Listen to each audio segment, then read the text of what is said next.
So finally सुकुटे बीच को पारिपट्टिको जङ्गलमा हिँड्दैछु म। यहाँ कफी फार्महरू छ भनेर यसो हेर्न। अब कफी फार्म नभए पनि मेरो अब हिल्स एन्ड राइडको कफी सेसन चाहिँ पक्कै पनि हुन्छ। सो त्यहाँ एउटा शीतल ठाउँ खोज्दैछु म।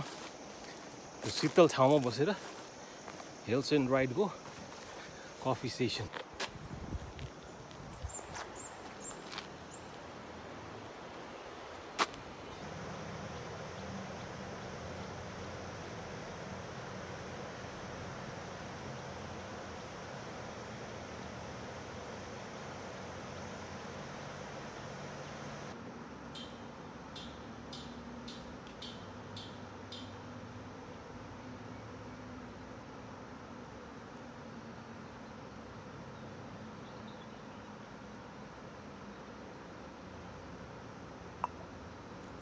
मजा